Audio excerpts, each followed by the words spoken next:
Hello guys, ലിതുമോൾക്ക് ഇന്ന് സ്കൂളിൽ കൊണ്ടുപോകാൻ വേണ്ട പൊരിച്ചത് മതി എന്ന് പറഞ്ഞപ്പോൾ ഞാനത് റെഡിയാക്കി കൊടുത്തു. ഉച്ചക്കത്തേക്ക് പടവലും പരിപ്പും വെക്കാമെന്ന് ചേച്ചി ഞാനും കൂടെ തീരുമാനിച്ചു. അങ്ങനെ കുഞ്ഞുവാൾക്ക് ഇത്തിരി കഞ്ഞി അടുപ്പത്ത് വെച്ചിട്ട് ഞാനും ചെറിയും കൂടെ റേഷൻ കടയിലേക്ക് പോകാൻ ഇറങ്ങിയതാണ് കേട്ടോ. ഞാൻ എൻ്റെ ഹസ്ബൻഡിനെ ഏട്ടാന്നൊന്നും വിളിക്കാറില്ല, ചെറിയെന്നാണ് വിളിക്കുക. അങ്ങനെ കടയിലെത്തിയതാ അവിടുത്തെ ചേട്ടൻ ഞങ്ങളുടെ കാർഡ് വാങ്ങി പരിശോധിച്ചുകൊണ്ടിരിക്കുകയാണ് കേട്ടോ. ഞങ്ങൾക്ക് 12 കിലോ അരി കിട്ടും. അങ്ങനെ അവിടുത്തെ ചേട്ടൻ ഞങ്ങളുടെ കാർഡൊക്കെ പരിശോധിച്ച് അരിയൊക്കെ അളന്നെടുത്ത് തരികയാണ്. അപ്പോൾ റേഷൻ കടയിൽ നിന്ന് വീഡിയോ എടുത്ത് തരുമെന്ന് ചോദിച്ചപ്പോൾ ചെറുക്ക് കുറച്ച് മടിയൊക്കെ ഉണ്ടായിരുന്നു. പക്ഷേ എൻ്റെ നിർബന്ധപ്രകാരം എടുത്ത് തന്നു കേട്ടോ. അവിടുത്തെ ആൾക്കാരൊക്കെ ഇങ്ങനെ ശ്രദ്ധിക്കുന്നുണ്ടായിരുന്നു. എന്നാലും കുഴപ്പമില്ലാതെ വീഡിയോ ഒക്കെ എടുത്തു.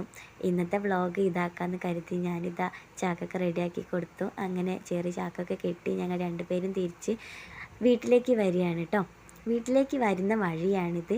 ഞങ്ങളുടെ വീട് വാഴക്കാടാണ്. വാഴക്കാട് അടിപൊളി സ്ഥലമാണ്. ഇവിടെ വെള്ളപ്പൊക്കം വന്നാൽ നല്ല വൈബാണ് ഗൈസ്. ഇവിടെ പാടത്തൊക്കെ മഴവെള്ളം നിറഞ്ഞ് നല്ല രസമുണ്ട് കാണാൻ. വീട്ടിലേക്ക് പോകുന്ന വഴിയാണിത്.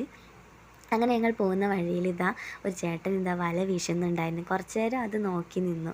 പക്ഷേ പിടിച്ച മീനിനെ കാണാൻ നേരമില്ലായിരുന്നു ഗൈസ്. തിരിച്ച് വീട്ടിലേക്ക് പോരണ്ടേ, അവിടെ വാവറ്റയ്ക്കല്ലേ ഉള്ളൂ. അങ്ങനെ ഞങ്ങൾ പോരുന്ന വഴിയിൽ നല്ല മഴ വരുന്നുണ്ട്. ഞങ്ങൾ മഴ എത്തും മുമ്പേ വേഗം വീട്ടിലെത്താൻ ശ്രമിക്കുകയാണ്. അപ്പോൾ ഇന്നത്തെ വീഡിയോ ഇത്രയേ ഉള്ളൂ. ടാറ്റാ, ബായ്.